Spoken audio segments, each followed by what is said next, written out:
ओम शांति। आज 13 अक्टूबर 2025 मीठे बाबा के मधुर महावाक्य। आज मीठे मीठे बाबा कहते, मीठे बच्चे, हाँ जी बाबा, तुम्हें देवता बनना है, इसलिए माया के अवगुणों का त्याग करो। गुस्सा करना, मारना, तंग करना, बुरा काम करना, चोरी चकोरी करना, ये सब महापाप है।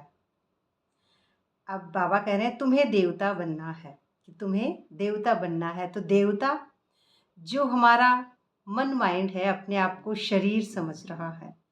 जैसे ही द्वापर से 63 जन्मों से अपने आप को शरीर समझने के कारण जो लेयर लगी हुई है, उस लेयर को उतारेंगे। मैंपन, मेरेपन, कर्ता के शरीर के भान के, परिवार, पद, पोजीशन, नाम, मान, शान, इसने क्यों कहा, किंतु परंतु, लेकिन ये सारी बातें कुछ भी ना दिखे, सिर्फ एक साइलेंस में टिके, जिसे कहते हैं शून्य वाली अवस्था में जाना, अपने आप को अंदर से नष्ट करना।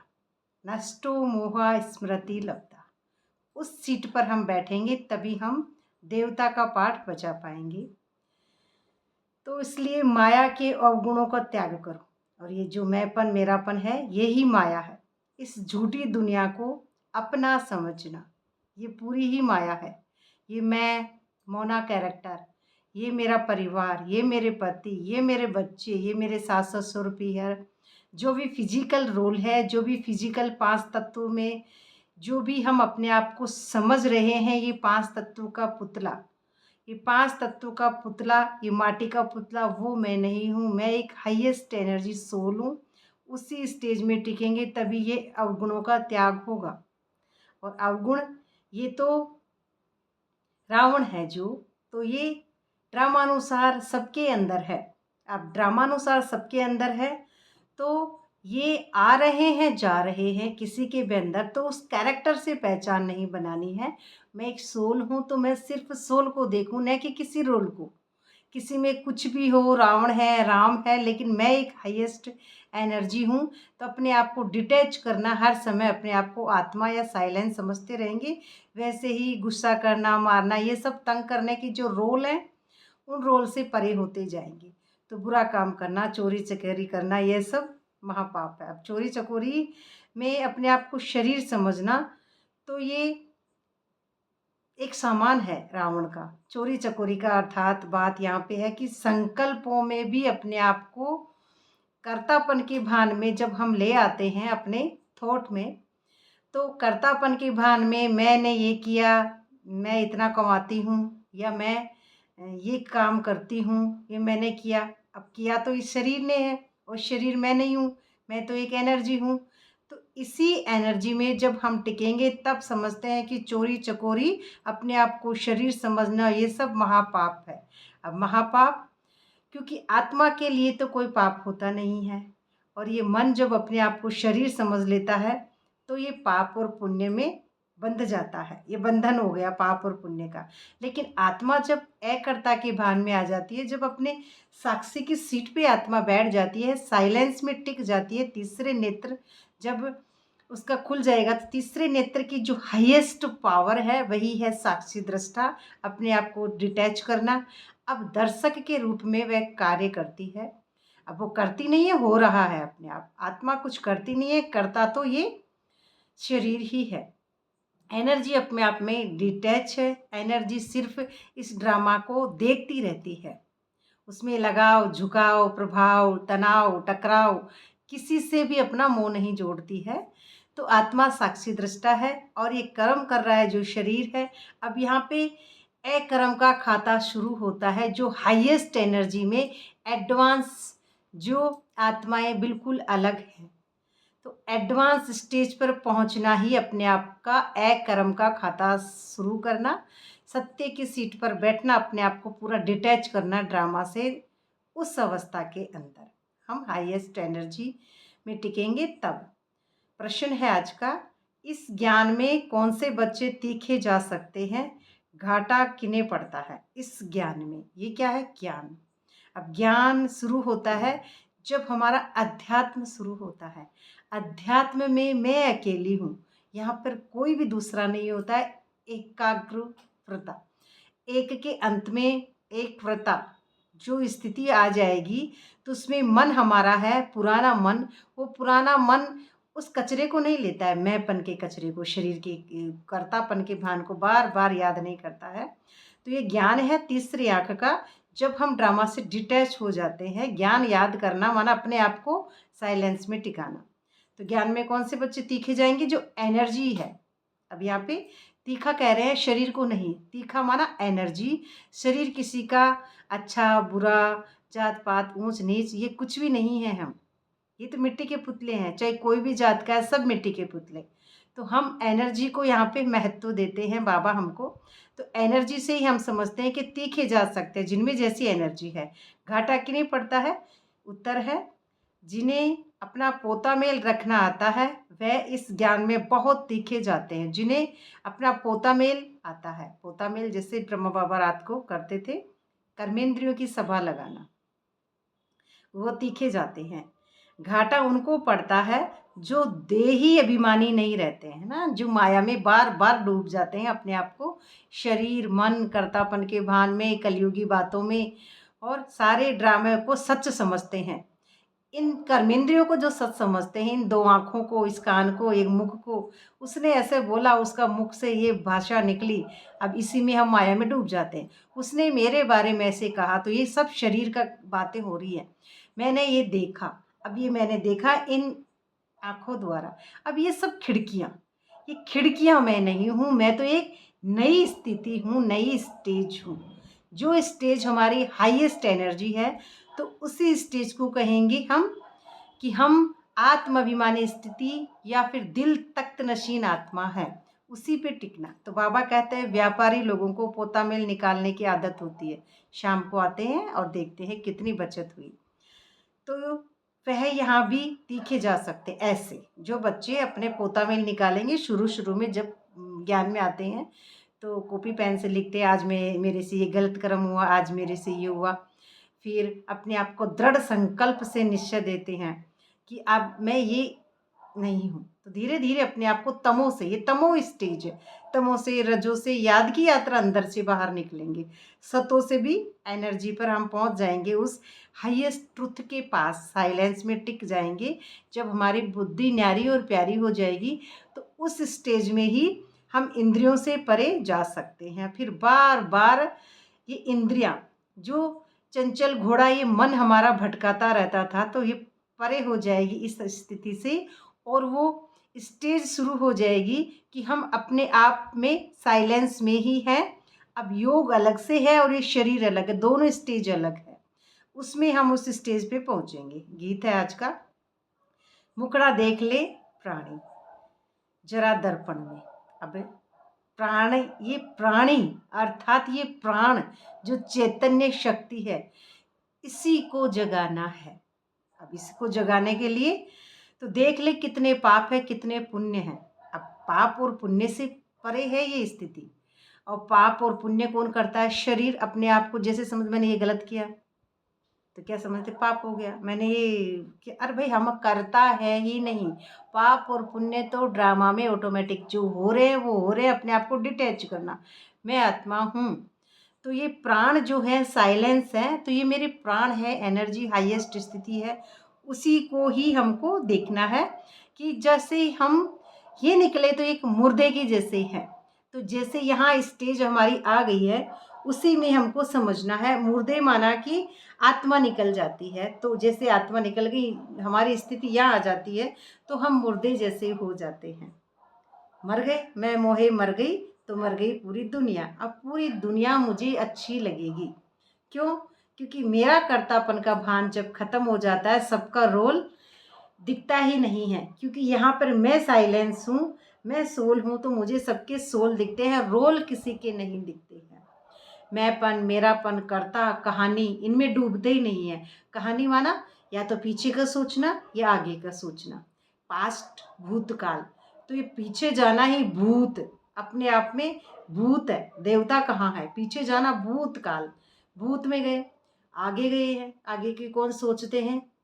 जो अपने को कर्ता समझते हैं। तो मैं वर्तमान काल में स्थित हूँ, हाईएस्ट एनर्जी जो हमेशा वर्तमान स्थिति में स्थित है, अपने आप को शरीर समझ के कर्म ना करना, यही जो हमारा है कि जरा मुखड़ा देख ले प्राणी, तो इस साइलेंस में ही मुखड़ा देखना है। मैं स्वयं की सीट पर सेट हूँ, मैं अपने आप को वहीं रखूँ, दिल तख्त नशीन बाबा की हाईएस्ट एनर्जी, बाप समान आत्मा।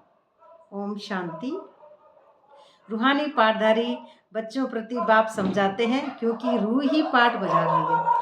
अब पाठ कौन बजाती है? दिल तख्त पर रूह बजाती है। शरीर का तो कोई महत्व ही नहीं है, शरीर कभी पाठ नहीं बजाता है, केवल रूह जो स्थिति है हमारी एनर्जी की, हाईएस्ट एनर्जी, बेहद का नाटक में। अब बेहद का नाटक है ना प्लस अटक, नाटक में ना अटकने वाली हाईएस्ट रूह है हम, और अटकते हैं माना माया में, जो डूब जाते हैं उनके लिए अटक अटक के चलना।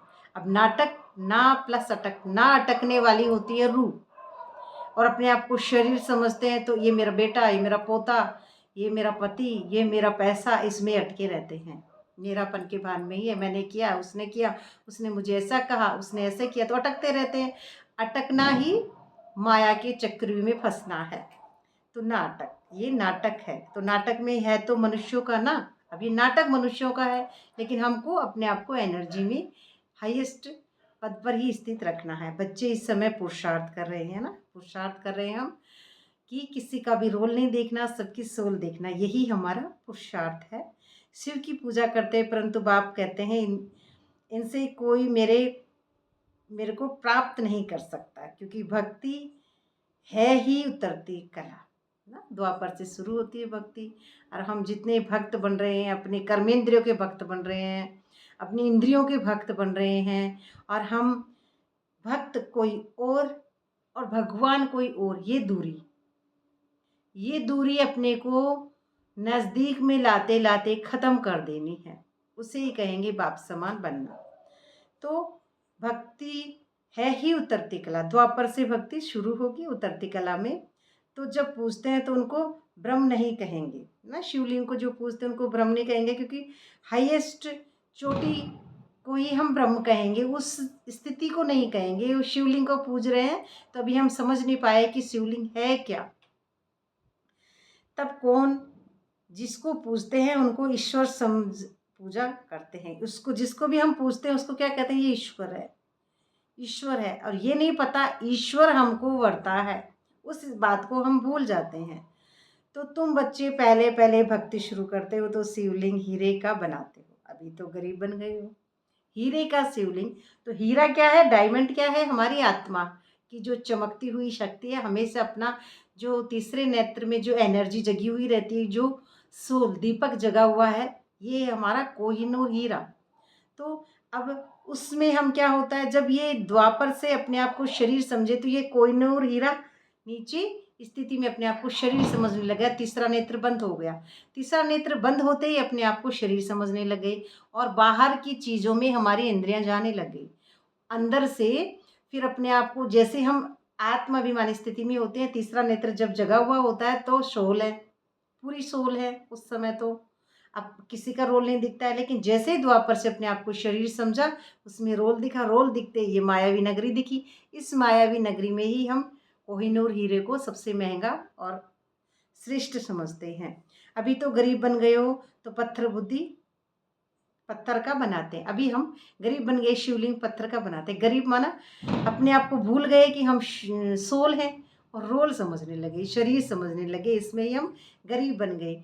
जो गरीब बनना माना, ये अभी ये जो ऊपर की हेडिंग आई है, अवगुणों का त्याग जब हम नहीं कर पाए, गुस्सा करना, मारना, तंग करना, बुरा काम करना, चोरी, ये सारी बातें जब हम अपने आप को रोल समझने लग गए, रोल समझते ही हम गरीब बन गए, तो पत्थर बुद्धि बन गए। तो पूजा भी पत्थर की करते हैं, फिर पत्थर की पूजा करेंगे। बाहर समझ रहे हैं भगवान को, अपने अंदर नहीं जा रहे हैं। अंतर्मुखता की गुफा में जब तक नहीं जाएंगे, तब तक वो मन मंदिर में हम अपनी स्थिति पावरफुल बनाए नहीं सकते। मन मंदिर हमारे मन के अंदर ही है।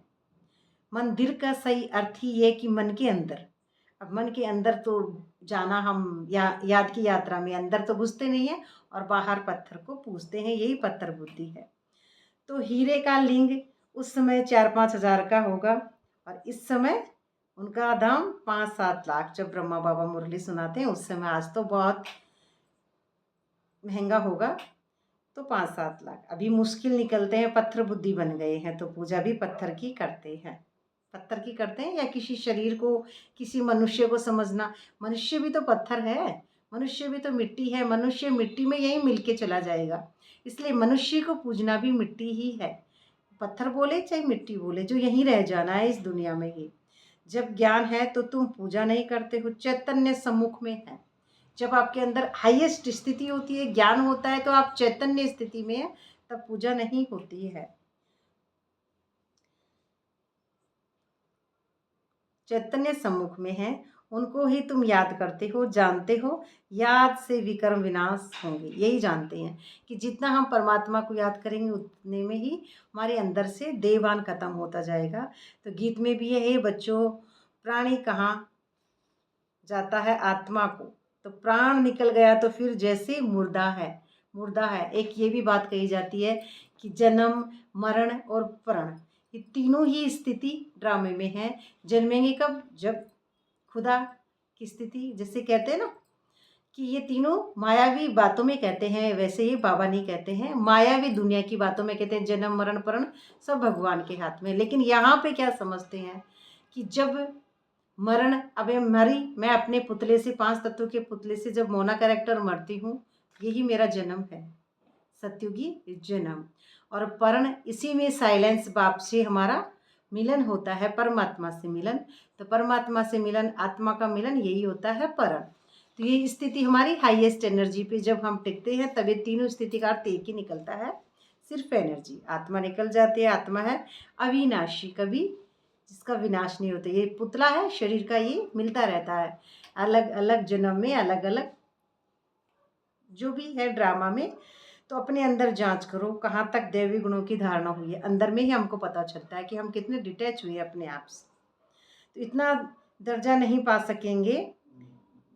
खराब आदत तो मिटाना जरूर है। देवता कभी कोई पर गुस्सा नहीं करते हैं। यहाँ असुरों द्वारा कितनी मारे खाते हैं, देवता ने गुस्सा करते हैं, ने मारे खाते। ड्रामा अनुसार जो हो रहा है, किसी को अगर आ भी रहा है तो वो अपनी सोल से नीचे नहीं उतर रहा है वो सोल, लेकिन अगले को समझा रहा है, तो वो बात अलग है। तो सोल कभी गुस्सा नहीं करती है, सोल कभी साइलेंस की सीट को छोड़ती नहीं है।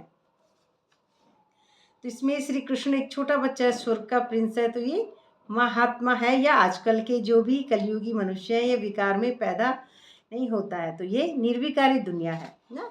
श्री कृष्ण शरीर से कभी पैदा नहीं होते हैं, तो ये निर्विकारी दुनिया है सत्युगी, और ये है विकारी दुनिया कलयुगी। तो निर्विकारी को बहुत टाइटल दे सकते हैं, निर्विकारी को बहुत टाइटल दे सकते हैं।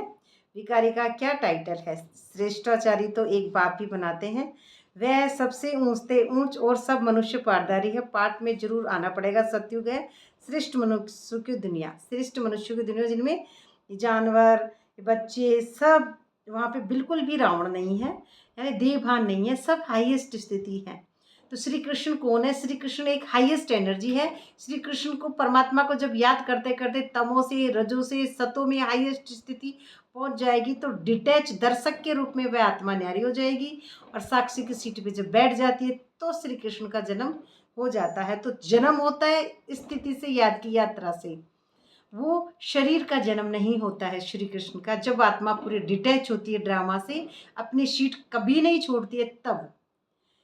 अगर सीट छोड़ती है तो नहीं, अपनी सीट उसको याद है हमेशा, तब। उस स्थिति में वो न्यारी होने के बाद में कभी वो ड्रामा में डूब भी नहीं सकती है, चाह कर भी वो वापस उस शरीर में पहले जैसी हो भी नहीं सकती है। क्योंकि न्यारा होने के बाद में कोई भी बच्चा हो गया न्यारा, अब उसकी माँ के शरीर से उसका अटैचमेंट, वो जो होता है ना, नाभि से उसको मिलती है जो खुराक अंदर में, वो खुराक बंद हो गई, अब उसकी वो अलग, बच्चा का रोल अलग हो गया, माँ का रोल अलग हो गया। ऐसे ही यहाँ पे एनर्जी का रोल अलग है और इस शरीर का रोल अलग है। शरीर हो गया 5 तत्वों का पुतला, ये अलग है, और वो हाईएस्ट एनर्जी साक्षी दृष्टा की सीट पर दृष्टा के रूप में इस ड्रामा को देख रही है, वो है कॉन्शसनेस। हाईएस्ट कॉन्शसनेस जो हमारी है, स्टेज है वो बेफिक्र बादशाह वाले भी कह सकते हैं और श्री कृष्ण का जन्म भी कह सकते हैं, दोनों एक ही बात है। तो जैसे तुम्हारे आत्मा बिंदी है वैसे बाप भी बिंदी है, वही स्थिति सेम आती है, बाप भी बिंदी है।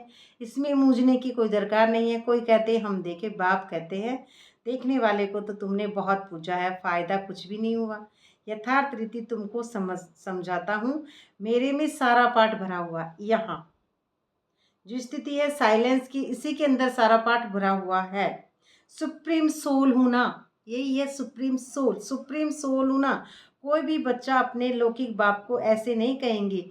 एक को ही कहा जाता है, सन्यासियों को तो बच्चे हैं नहीं बाप के, ये तो सब आत्माएं बाप है ना। तो सन्यासियों को बच्चे नहीं होते हैं ना। सन्यासी माना हाईएस्ट कॉन्शसनेस, जो उनका पूरा विश्व ही बच्चे हैं उनके खुद, क्योंकि मैं शरीर नहीं हूँ, शरीर का बच्चा कोई भी नहीं है। अब साइलेंस है, साइलेंस में पूरी दुनिया 800 करोड़ जो दुनिया है पूरी ही वो एनर्जी लेवल पर बच्चे हैं। जो वर्षा देते हैं उनका कोई गृहस्थ आश्रम तो ठहरा ही नहीं। जो वर्षा देते हैं उनका कोई गृहस्थ आश्रम तो ठहरा ही नहीं। बाप बैठ समझाते हैं तुमने ही 84 जन्म भोगे हैं। ऐसे हाईएस्ट ट्रुथ जो है उनके लिए बाबा कह रहे हैं, एनर्जी के लिए तुमने ही भोगे। पहले पहले तुम ही सतो प्रधान थे, फिर नीचे उतरते आए। अभी कोई अपने को सुप्रीम थोड़ी कहेंगे, सब अपने आप को सुप्रीम थोड़ी कहेंगे, अभी तो नीचे समझते हैं। बार बार बाप कहते हैं कि बार बार समझाते हैं बाबा हमको। तो मूल बात है ही अपने अंदर देखो, अपने अंदर अपने आप को देखना, अपने स्वरूप को जानना। यही हमारा जो है कि अपने आप को देखना कि मैं कौन हूँ। मैं एक चैतन्य शक्ति, उस सीट पर सेट होने वाली एनर्जी हूँ। तो अपने आप को बार बार डिटैच करना ड्रामा से, मैं ड्रामा नहीं हूँ। तो माताएं तो व्यापार करती हैं, उनके लिए फिर और सहज है, कन्याओं के लिए भी सहज है। दोनों बातों में अंतर भी समझेंगे, क्योंकि माताओं को तो सीढ़ी उतरनी है।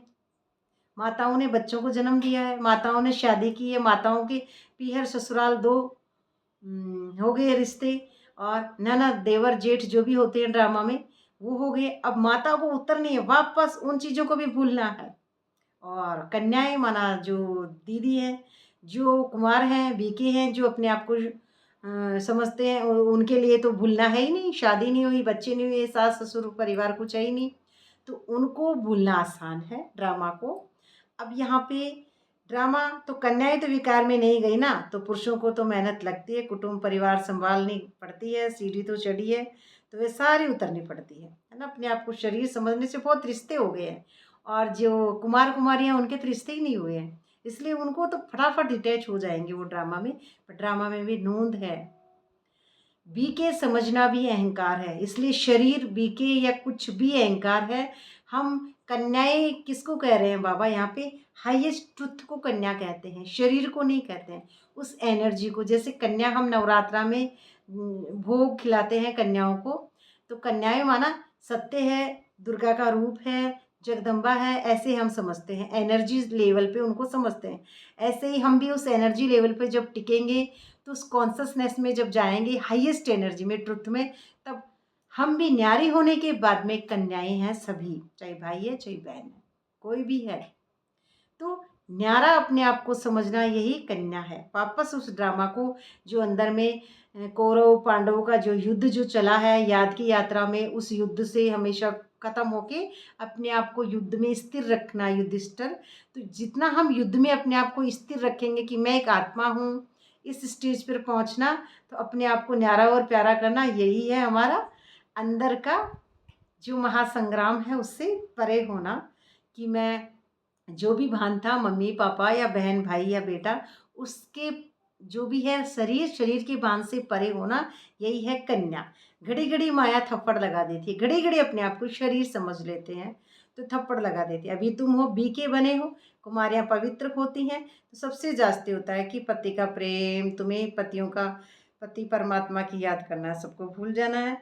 तो माँ बाप बच्चों के मुँह में होता है, बच्चे तो हैं ही अनजान, है ना। जो बच्चे होते हैं फटाफट अनजान होते हैं, तो उस ट्रुथ में टिकना है। शादी के बाद मोह शुरू हो जाता है, पहले स्त्री प्यारी लगती है, विकारों को धकेलने में सीढ़ी शुरू हो जाती है, तो फिर उनको निर्विकारी पूजी जाती है। तो सीढ़ी को ही समझना कि हम जैसे सीढ़ी उतरे वैसे ही अंदर में सीढ़ी चढ़ना है। जैसे हम मंदिरों में जाते हैं, वो सबसे ऊंचा दुर्गा का जो फलानी माता का मंदिर है सीढ़ियों के ऊपर होता है, चोटी के ऊपर। लेकिन अब यहाँ पर हमारी अंदर की यात्रा, परमात्मा को जितना याद करेंगे तो हमारी हाईएस्ट चोटी का जागृत होना। तो ये चोटी हमारी जागृत जब हो जाएगी, तीसरा नेत्र खुल जाएगा, तो यही है हमारी हाईएस्ट पोजीशन पे पहुंचना। तो गीता में भी लिखा है कि वह अखंड ज्योति स्वरूप है, एनर्जी हमेशा जलती है। उसको बार बार कहना नहीं पर तू आत्मा है जल जा, ऐसे नहीं, वो है ही जलने वाली अखंड ज्योति स्वरूप है। जैसे हम जगदम्बा की बाहर ज्योत करते हैं या दीपक जलाते हैं, लेकिन जब आपकी स्टेज पहुंचेगी तो अंदर में ऑटोमेटिक जगदम्बा की ज्योत और ज्योति स्वरूप स्थिति है। तो इसमें अखंड ज्योति स्वरूप है। आगे बहुतों को साक्षात्कार होता है, भावना अनुसार बहुत लाल हो जाते थे, बस हम नहीं सहन कर सकते, है ना। बहुत ऐसे होता ना, हम नहीं सहन होगा अब ये ड्रामा, हम नहीं सहन कर सकते।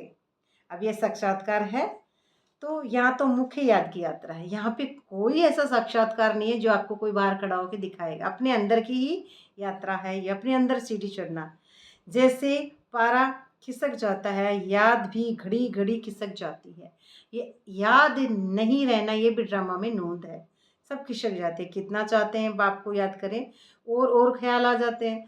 ड्रामा में शरीरधारी याद आ जाते हैं तो और ख्याल आ जाते हैं। शरीर समझना ही ख्याल आना है। तुम्हारी रेस है, किसकी? इसमें तुम्हारी रेस है, याद की यात्रा में रेस है। ऐसे नहीं कि फट से पाप मिट जाएंगे, ऐसा भी नहीं है। क्योंकि जिसका जो ड्रामा में पाप का भी एक है, जितना है पाप माना शरीर से जो किए गए कर्म वही है जो है। तो समय लगता है, कर्मातीत अवस्था हो जाए तो फिर ये शरीर ही न रहे, इस शरीर से आप मर जाएंगे। मोना कैरेक्टर ही ना रहे, मोना कैरेक्टर से अपने आप को पूरा डिटैच होना, और डिटैच होने के बाद में जीना भी बहुत ड्रामा में जो है वो परम सत्य ही जानता है। तो यह शरीर न रहे, परंतु अभी कोई कर्मातीत अवस्था को नहीं पा सकता, फिर उनको सतयुगी शरीर चाहिए, क्योंकि उनका शरीर भी ऐसा हो जाता है। तो सतयुगी ही हो जाता है उनका शरीर। तो अब तुम बच्चों को बाप को ही याद करना है, अपने को देखते रहो ना। अब ऐसे याद करना, अपने को देखते रहो। तो सतयुगी कर्मातीत अवस्था में कोई रह ना सके, शरीर तो रहता नहीं है। कर्म करती है आत्मा, कर्म प्लस अतीत में जाना, उस अतीत में सत्य में जाना। कर्म कर रहा है ये शरीर यहाँ पे, लेकिन ये आत्मा गई। कर्म प्लस अतीत, कर्म करते हुए उस अतीत में सतयुग में जाना, उस बादशाही में जाना। तो इसी में है वो बादशाही, कर्म करते हुए अतीत से परे। तो ऐसा हो नहीं सकता कि हम 24 घंटे रहें, क्योंकि बार बार अपने आप को खींचना भी पड़ेगा, तभी हम कर्म कर सकेंगे। अपने उस सूक्ष्म स्थिति में जितना टिके रहेंगे वो ठीक है, लेकिन उस सूक्ष्म स्थिति से बार बार अपने आप को इस दुनिया में भी तो समझना पड़ेगा। कर्म करता रहना है, वो अपना काम कर रही है, मैं अलग से अपना कर रही हूँ। मोना कैरेक्टर अपना कर्म कर रही है, आत्मा अपना कर्म कर रही है, दोनों कर रहे हैं। साक्षी की सीट पे है ना आत्मा, तो वो आ ही नहीं सकती है नीचे, और ये अपना कर्म कर रहा है। सतयुगी शरीर चाहिए। तो अब तुम बच्चों को बाप को ही याद करना है, अपने को देखते रहो। हमसे कोई बुरा काम न हो, तो पोता मेल जरूर रखना है। ऐसे व्यापारी झट साहूकार बन जाते हैं। जो पोता मेल रखते हैं, अपने आप को बार बार डिटैच करते हैं, बार बार अपने को आत्मा समझते हैं, वो जल्दी ही बन जाते हैं अच्छे व्यापारी, माना साइलेंस में पहुंच जाते हैं। जल्दी ही बाप समान बनना, साहूकार बनना। मेरी आत्मा ये ज्ञान जो बाबा कह रहे हैं कि बाप के पास जो नॉलेज है वह दे रहे हैं। बाप कहते हैं मेरी आत्मा में ये ज्ञान नूंदा हुआ है, जो स्थिति है उसी में ज्ञान है, एनर्जी में। बाकी हमारे शरीर में कोई ज्ञान नहीं होता है। तो हूबहू तुमको ही वही बोलेंगे जो कल्प पहले ज्ञान दिया था, बच्चों को ही समझाएंगी। और क्या जाने, तुम इस सृष्टि चक्र को जानते हो। कौन? जो सत्य में टिक गए हैं वो इस सृष्टि चक्र को जानते हैं। इसमें सब एक्टर्स का पार्ट नूंदा हुआ, सब अपना अपना पार्ट कर रहे हैं, और सब एकदम एक्यूरेट ठीक है। बदल सदल नहीं सकता, एक का पार्ट ना मिले दूसरे से, बदल भी नहीं सकता है, न कोई छुटकारा पा सकता है। हाँ, बाकी सब मुक्ति मिलती है। तुम तो ऑलराउंडर हो, 84 जन्म लेते हो। अब आप 84 जन्म लेने वाले ऑलराउंडर, हर सीढ़ी में आप आए हो, ऑलराउंडर हो। तो बाकी सब अपने घर में होंगे, फिर पिछाड़ी में आएंगे अपने घर में। माना जो राजाओं के जो संकल्प है वो उसी स्टेज तक ही गिरेंगे, तो बच्चे भी उसी स्टेज तक आएंगे।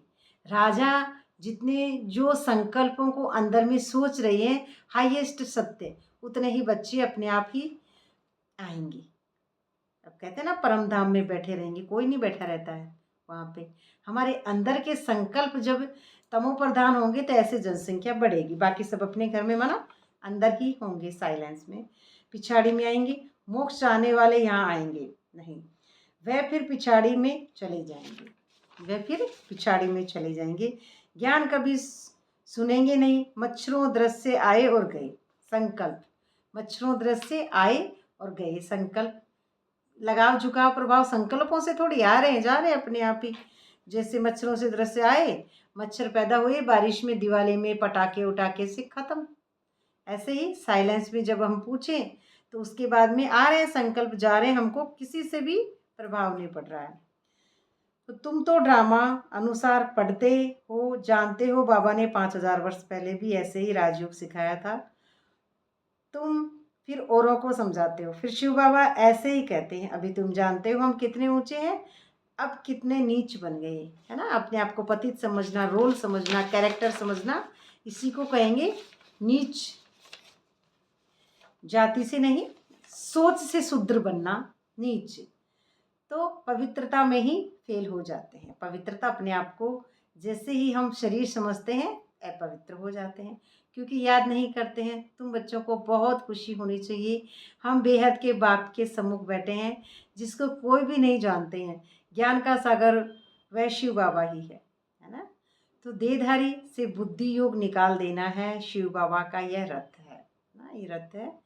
अब यह रथ माना जिनकी जो शरीर है, तो शरीर जो इंद्रियों को कंट्रोल कर लेता है, अपने मन बुद्धि संस्कार कंट्रोल करना, अपनी 10 इंद्रियों रावण पर जीत पा लेना, और अपने तीसरी आंख राम पर, जो रावण को मार के राम विजय बन जाते हैं, तो उस साइलेंस में पहुंचना, चलाने वाली जो एनर्जी सत्य में पहुंचना, उसे ही कहते हैं शिव बाबा का रथ।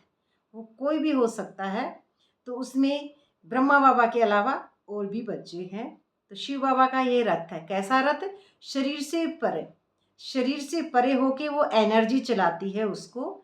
चैतन्य शक्ति जिसकी जागृत है, तीसरा नेत्र जिसका जागृत है, और वो एनर्जी सत्य के हिसाब से अपने श्रीमत अनुसार मैं आत्मा सत्य में टिकी हुई हूँ, इसी एनर्जी से चलाती है। तो इनका रिगार्ड नहीं रखेंगे तो धर्मराज बहुत डंडे खाने पड़ेंगे। धर्मराज माना अपने आप को शरीर समझना, अपने आप को कर्तापन, मैंपन, मेरेपन और परिवार पद पोजीशन में डुबो देना ही धर्मराज की सजा है। अपने को शरीर समझना ही धर्मराज की सजा है। बड़ों का रिगार्ड तो रखना ही है ना। आदि देव का कितना रिगार्ड रखते हैं ना, ब्रह्मा बाबा कितना रखते हैं, इसलिए हमको सबका रिगार्ड रखना है।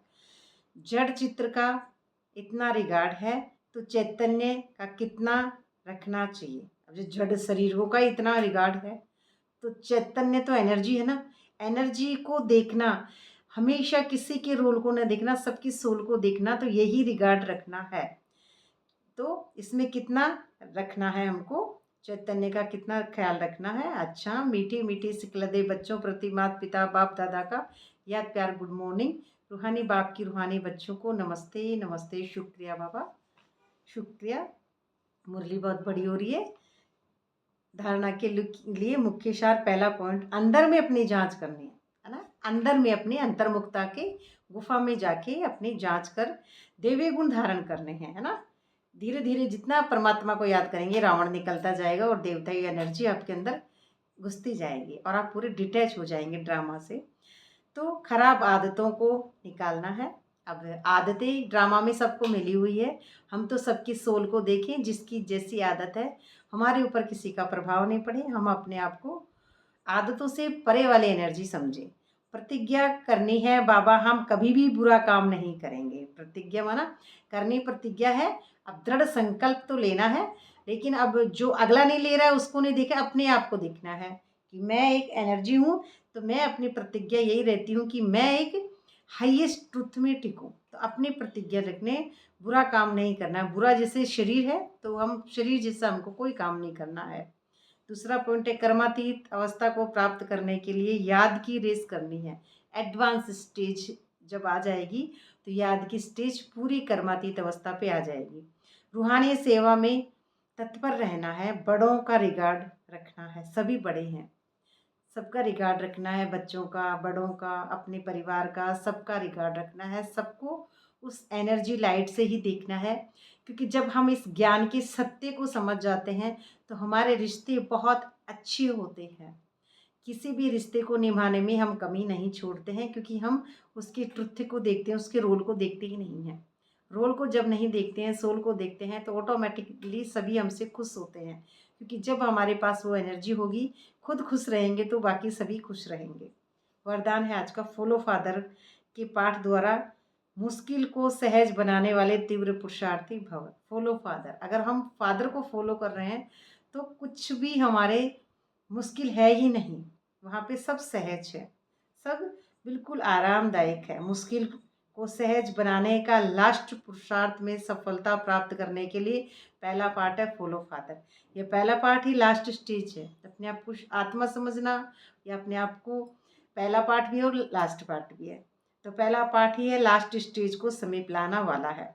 इस पार्ट से अभूल, एक रस, तीव्र पुरुषार्थी बन जाएंगे। अभूल, अभूल होती है एक इमोशंस, जैसे एक छोटा सा बच्चा होता है ना, भूल भूल जाता है, उसको कुछ याद नहीं होती, एक मासूमियत जिसको कहेंगे, इनोसेंस। जो बच्चा होता है एक मासूम, उसे कहते हैं अभूल होना। तो वो होती है आत्मा की एनर्जी होती है, उसको कुछ पता नहीं, बिंदी बिंदी है, पिछला याद नहीं, आगे का कुछ सोचना नहीं। बच्चा तो बस अभी अभी है, बच्चे को पिछले जाना ही नहीं है, किसी के बारे में सोचता ही नहीं है, हाईएस्ट एनर्जी। इसलिए अभूल, एक रस, एक रस, अमृत रस हमेशा टपकते रहना, एक रस, साइलेंस में टिकना। साइलेंस में ही आनंद है, इस दुनिया में कोई आनंद नहीं है। साइलेंस माना एक रस में टिकना, और तीव्र पुरुषार्थी बन जाएंगे। तीव्र पुरुषार्थी माना किसी के भी रोल को ना देखना, ओनली उसकी सोल को देखना। यही तीव्र पुरुषार्थी की रेस है हमारी। क्योंकि किसी भी बात में मुश्किल तब लगता है जब फॉलो करने के बजाय अपनी बुद्धि चलाते हो, है ना। फॉलो करना है फादर को, साइलेंस में टिकना है, और हम अपने शरीर की बुद्धि में डूब जाते हैं। ऐसे करेंगे, उस बात को घुमा देंगे अपने पुराने मन के हिसाब से। और पुराना मन मैं हूँ ही नहीं, मैं सोल हूँ। तो सोल कभी करता नहीं होती है, जो ड्रामा में हो रहा है वो ठीक है। अपने आप को डिटैच करते हुए सारे कर्म करती है। तो अपनी बुद्धि चलाते हो, इससे अपने को संकल्प के जाल में फंस जाते हो, फिर समय भी लगता है ना। अपने आप को कर्ता के भान में फंसाना ही जाल में फंसना, मायावी दुनिया में फंस जाना। इन इंद्रियों को या फिर उस शरीर को सत्य देख लेना अगले को, तो जाल में फंस जाना, अपने अहंकार के वश ही डूब जाना, अपने शरीर के वश, इंद्रियों के वश डूब जाना, इसे कहेंगे फंस जाना। और शक्ति भी लगती है। अब नीचे फोकस जा रहा है ना, तो फोकस तो नीचे गया, एनर्जी दूर हो गई। जिस पर फोकस डाला तो फोकस उस पे पड़ रहा है, मायावी दुनिया की अहंकार पे या मायावी दुनिया के सामान पे पड़ रहा है, उस साधन पे फोकस लगा रहे हैं हम, और अपने सत्य से उतर गए, तभी फोकस लगाए। इधर फोकस गया तो सत्य से फोकस कम हो जाता है। इसीलिए शक्ति भी लगती है, उधर नीचे की तरफ शक्ति लग रही है। अतीत जो रोल में किस मतलब ही नहीं है उसको, और अपने उस सत्य से, अपनी सीट पे से उतरकर इधर फोकस लगा रहे हैं। जिस व्यर्थ कहेंगे, जिसको नेगेटिव कहेंगे, शरीर में डूब जाना। अगर फॉलो फादर करते जाओगे तो समय और शक्ति दोनों बच जाएगी। अगर साइलेंस में हमेशा टिके रहोगे, अपने आप को न्यारा करते हुए, डिटैच करते हुए हर कर्म करेंगे, तो बच जाएंगे, जमा हो जाएगा आपका एफडी टू एफडी, वापस अपने बचत के खाते में आपका सब कुछ जमा होता जाएगा। वो जमा कब तक चलेगा? 21 जन्म तक तो वो जमा चलेगा। फिर अपने आप को शरीर समझेंगे द्वापर से। उसके बाद में अच्छे अच्छे अपने उस आनंद को, प्रेम को, सत्य को, शक्ति को, पवित्रता को बाद में भी अपने आप में सारे ही अच्छे साइलेंस में ही रहना। अपने आप को सुखी जीवन, एक मर्यादा पुरुषोत्तम जैसा, जिसको शरीर से मर्यादा पुरुषोत्तम कह रहे हैं ना, वैसे शरीर से अपने आप को हमेशा अच्छे कुल में जन्म लेना। शरीर से भी 21 जन्म में तो हम साइलेंस हैं, 21 जन्म में तो हम पूरे ही डिटैच हैं, आत्माभिमानी हैं, लेकिन उनके बाद में भी द्वापर से भी जो हमारे आ रहे हैं 63 जन्म, उनमें भी हम अच्छे अच्छे कुल में जन्म लेंगे, लेकिन ऐसी एनर्जी में हम अब टिके रहेंगे तब। स्लोगन है आज का, सच्चाई सफाई को धारण करने के लिए अपने स्वभाव को सरल बनाओ। स्वभाव हमारा ऐसा सरल होना चाहिए कि जो व्यक्ति जैसा है उसे के हिसाब से हम ढल जाएं। तो अपने आप को पहले डिटैच रखें। स्वभाव आत्मा का वैसे ही एक साइलेंस होता है, तो उसके अंदर उसको कोई स्वार्थ वाली भावना यहाँ पे नहीं होती है। जैसे ही हम स्वार्थ की दुनिया में डूब जाते हैं तो सच्चाई और सफाई से दूर हो जाते हैं। तो सच्चाई और सफाई यहाँ पे मायावी दुनिया की दिखाने वाली नहीं है, यहाँ पे है अपनी सीट को समझना, अपनी एनर्जी लेवल को समझना, अपने आप को हमेशा न्यारा रखना, और न्यारे रहेंगे उतने ही हम सरल बनते जाएंगे। सरल होती है एक सोल, न कि रोल। किसी की बाहर से एक्टिंग करना ये सरल नहीं है। अपने आप को सोल साइलेंस में टिकाते जाना, उसी में हम साइलेंस में सरल बनेंगे। व्यक्ति सारा आज का, स्वयं और सर्व के प्रति मनसा द्वारा योग की शक्तियों का प्रयोग करो। जितना स्वयं को मनसा सेवा में बिजी रखेंगे, हाईएस्ट ट्रुथ, अपने आप को डिटैच हमेशा रखना।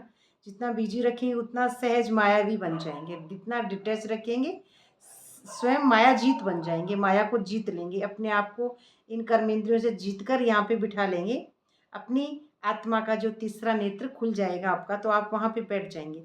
सिर्फ स्वयं के प्रति भावुक नहीं बनो, लेकिन औरों के प्रति भी शुभ भावना और शुभकामना द्वारा परिवर्तन करने की सेवा करो। भावुक हम कब बनते हैं? जब हम ड्रामा में डूब जाते हैं। इमोशनल्स, फीलिंग्स, जैसे राम और सीता अयोध्या को छोड़ के जा रहे हैं, हम क्या कहते हैं उसको, रामायण देख रहे हैं। राम और सीता जा रहे हैं, रामायण देख रहे हैं, और हम बहे जा रहे हैं आंसुओं में, फीलिंग्स। तो उसमें देखा जाए तो राम और सीता अलग जा रहे हैं, तो ये हमारे लिए शिक्षा है। राम और सीता क्यों जा रहे हैं? क्योंकि मैं सीता माना, मेरी चेतना नीचे अपने शरीर में दफन हो गई, अपने आप को शरीर समझने लग गई। तब मैं राम से सीता जा रही हूँ, अलग हो रही हूँ। तो उसमें रावण ले गया उसको, अब मैं सीता अलग हो रही हूँ, और हम सच समझ समझ के डूब रहे हैं भावुकता में। रावण ले जा रहा है, तो अर्थ तो ये है कि मेरा अहंकार मुझे ले जा रहा है। अब मैं सीता माना, मैं मन पुकार रहा हूँ परमात्मा को, और राम मेरे को मिलेगा जब रावण मिले तब। तो उन ज्ञान को, उनके सत्य को तो समझते नहीं है, और डूब डूब के रोते रहते हैं। हर बात में शिक्षा है, हर पार्ट में किसी की एक दो शब्द भी है उसमें भी शिक्षा है। तो हम उसमें भावुकता में ना डूबे, अपने आप को हमेशा डिटैच रखें, न्यारे और प्यारे रखें। हर चीज़ में ज्ञान है, भावुक नहीं बनो, लेकिन औरों को भी शुभभावना और शुभकामना आत्मा की जो सीट है उससे दें। शुभभावना शुभकामना परिवर्तित करने की सेवा करो। सबको परिवर्तन करना है हमको। उसने कुछ भी कहा तो उसके रोल को ना देख के उसकी सोल को देखना, यही परिवर्तन है। तो अपने आप में पहले कर लेंगे तभी दूसरों में कर पाएंगे। यही आज की मुरली थी, श्रेष्ठ व्रति। जितना श्रेष्ठ व्रति हमारी साइलेंस में टिक जाएगी तो हम दूसरों को भी दे सकेंगे। तो श्रेष्ठ व्रति हमारी हमको कैसे बनाना है, यही पुरुषार्थ है कि किसी के भी रोल को ना देखें, उनकी सोल को देखें। तो ऐसी श्रेष्ठ व्रति जब बनेगी तभी हम शुभ भावना दे पाएंगे। तो भावना और ज्ञान, स्नेह और योग दोनों का बैलेंस हो, प्यार का भी बैलेंस हो, किसी को करने की सीमा होती है, और योग का भी, दोनों का बैलेंस हो। कल्याणकारी तो बने हो, अब बेहद विश्व कल्याणकारी बनो। आप कल्याणकारी बने हो जब भी तो आपके ऊपर बेहद का विश्व जब बनेंगे, जब विश्व का प्रभाव आप पे पड़ना बंद हो जाएगा। ये मन माइंड जो अपने आप को शरीर समझता है, दूसरों को शरीर समझता है, तो यहाँ से जब आपकी कर्मेंद्रियाँ अपने आप पूरी डिटैच हो जाएंगी, मन मना भाव करते करते हम हमारे साइलेंस के ट्रुथ पर पहुँच जाएंगे, अपने एनर्जी लेवल पर वापस सीट पर सेट हो जाएंगे। वो सीट जो हमारी छूट चुकी थी द्वापर से, उसी सीट को वापस सीट पे सेट होना, साइलेंस में पहुंचना, यही हमारा सत्य विश्व कल्याणकारी बनना है। उसी में हम साइलेंस में पहुंचते हैं। अच्छा, तो ये थी आज की बाबा की मधुर वाणी। अच्छा, बाबा का बहुत बहुत शुक्रिया, और आप सबका भी बहुत बहुत शुक्रिया बाबा, शुक्रिया।